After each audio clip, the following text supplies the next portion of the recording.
Welcome back to Vision in the Valley. As we celebrate July 4th, I am reflecting on when I first began this journey of recording. My voice was ginger and it was quiet. It was almost like a whisper. And I had to pause a few times because although it was July 5th, folks around my neighborhood were still celebrating. So there's a question for you. Is it only in Chicago that we celebrate like that? Anyway, that was 3 years ago, and I'd written the first season and I held on to it way too long before recording. I finally recorded, and then I wanted to test the waters with a small listening party. You guys remember me talking about this in earlier episodes, earlier seasons. But I know that I'm a bit of a perfectionist, and I was afraid of getting it wrong. And I know that I'm not the only one. We do that often, right? We have great intentions, but we often complicate things. God had given me a whole season to take the burden off of me, right? A whole season. All he wanted me to do was speak. Just say the words. And if I could go back and offer myself advice, I'd say, Juan, his instructions are simple and they're perfect. Be less concerned about people and about their approval, and focus on being obedient to what you've been called to do. In fact, be less concerned with your own order. That's what I say to myself. I say, Quan, if he gave it to you, he'll also give you the strength and wisdom and the tools to do it. That this is not yours, it's his. He's just using you. I'd also remind myself that perfection is the enemy of progress. And it just adds layers of stress and weight and anxiety that shouldn't even exist. And then finally, I say that the battle is not yours, Quan, it's the Lord's. And he is equipped to handle it. And even in your best days, you'll have to learn to lean on his strength. Now, of course, I can't go back and tell myself that, but I can tell you that. And these were great lessons I learned in season 6. And I'm hoping and praying that you will take what I'm saying to heart and adopt it for your life. He's literally walked me through breakthrough after breakthrough after breakthrough. And I'm talking about just in season 6. He's also motivated some of you, so many of you to be honest, to go that extra mile and to let me know how the episodes have impacted your journey. And I'm so thankful for that. Can I just say that when I began this, in no form or fashion had I ever hoped that I would ever really know who I impacted. But my goal was just to be obedient and to be a servant. And as a servant, you never expect to hear the impact. And I know you guys know what I'm talking about. As a servant, you just serve. That very ginger whisper is no longer there. When I go quiet, is usually because I am full of emotion and full of thankfulness, because he blows my mind. God continues to blow my mind. And I can hardly recognize that whisper of voice back then. And every season, I would say, oh, that's my favorite season. And I'm saying it again. I'm excited about this season. This medical journey has been unlike anything I've ever experienced. And it's also tested my faith in areas that have never been tested before.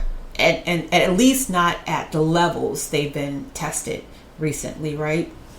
So I'll share the episodes in the order that they were given me, apart from this one right now, which is called Independence Day, and the very next one, which I'm calling Lessons and Blessings Waiting on Me. Quote unquote, snatch the shame. Now, although this episode was the very last one that was written, because it's about independence and this is Independence Day weekend, I want to spend a little time talking about what that means. And it goes obviously hand in hand with that part where I'm saying lessons and blessings waiting on me. So here are some interesting facts about John Adams and Thomas Jefferson, who we tend to hear more about now during this holiday than any other time. Both were presidents and both were founding fathers of the United States as we now know it. I know that you guys know that. But I'm wondering, did you know that they died just hours apart from each other, both on the 4th of July? Now, if you knew that, kudos to you. I'm sitting here trying to figure out, how did I miss that? How did I miss that they died just hours apart and both on the 4th of July? That's crazy to me. But they had a very interesting and complicated relationship. As a matter of fact, I realized that as I was watching a documentary about both of them just the other day.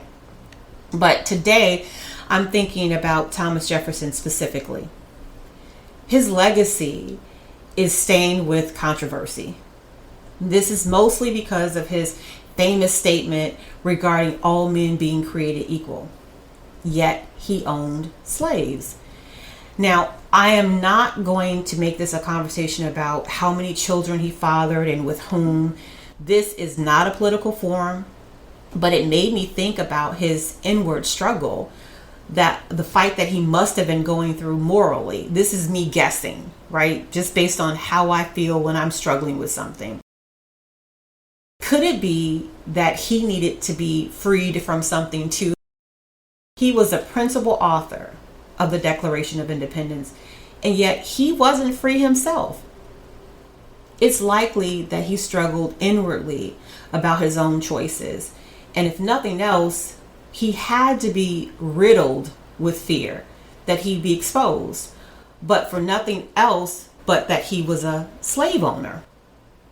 That while all of this is happening and he's advocating for freedom, he was also a part of the problem. Can I just jump ahead and say to you that he, like many, many others, struggled with freedom on a different level, on another level. Did he finally get revelation and wanted to change his ways, but he couldn't because like his lifestyle depended on that thing, right? That secret. His money was tied up to that secret. And then perhaps taking the long route to honoring true freedom was his plan. That was really what he wanted to do, but he needed to fix some things first. Was he enlightened later, but unable or unwilling to push for change? Was he ashamed of his actions, or better yet, the lack thereof? I say yes to all of those things. And he dealt with shame much of his remaining life, perhaps for all of those reasons. It had occurred to me that this is not any different from any other person dealing with shame, fear of exposure, or even having that money tied up in a thing. Later, Abraham Lincoln introduced the Emancipation Proclamation, and that declared freedom for all enslaved people in the Confederate States, right? It still addresses the state and the country. But today I'm talking about the spirit. I'm addressing the spirit. Thomas Jefferson likely had not received his Emancipation Proclamation, at least not the spiritual one. He didn't need it in the natural, right? Because he was born, quote unquote, free. But he clearly was not free. He wrestled with some things, y'all. It's impossible for me to think, to believe that he didn't go through something internally, because I'm sure that he was a slave to his feelings of shame, so much that he tried to clean it up in his last will and testament. You see, he declared independence for the colonies, but was not himself freed from the struggle within his own mind and spirit. Yeah, I think he struggled. We all struggle with something, right? So I too struggled with shame, and in this season, I'm going to talk more about what that looked like. You got a glimpse of what my beginnings were in the last season, and I hope you go back and listen to it if you've not heard it. Breakthroughs for me, breakthroughs. And like I said before, I've heard from many of you, and there were breakthroughs associated with that for you as well, and I'm praising God for that. But in that struggle with shame, I learned one thing, one level. In this new season, season 7, God is still ministering to me. The Holy Spirit is still ministering to me about some of those lessons I learned in season 6. And I think that is amazing. God is so awesome. So yeah, I'll talk a little bit about that, my health journey, and how God even used how I was feeling physically to speak to me spiritually. He wants us to get the lesson by any means possible. In episode 2, he showed me how following directions is essential. I had a hidden blessing attached to the instructions. Now, I say hidden because it wasn't in my purview. I was so worried about the shame of the details I was about to expose and share that I delayed completing my assignment. Wow, right? I really get into the thick of it in the previous season. But I want to wrap this up today and just tell you that fireworks are fun. But honestly, I could do without the pre and the post shows. But maybe that's just a Chicago thing. We still haven't decided that yet. But true independence, that's more than a celebration. It's freedom from whatever once held you captive. It's the kind of freedom we often don't even speak about until we're gone, like Thomas Jefferson.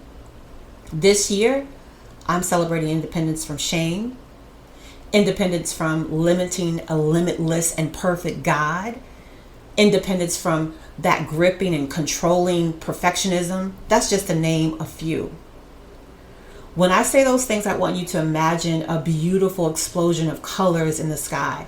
That's the way I see it. Every time I make a statement, a bold statement like that, of what my independence is, I see fireworks in the sky. That kind of breakthrough is a fireworks show. And it's brighter and bolder than any I've ever seen. So today I invite you to claim your independence, not just as a citizen of a country or a state, but as a soul-breaking freedom. Spiritually, fully, freely. I'm so excited about season 7, and I look forward to sharing all of my revelations with you. Stay tuned with me for that, and please stick with me as I share and highlight folks who've fallen in love with their purpose over the course of the next few months. I can't wait to talk with you soon.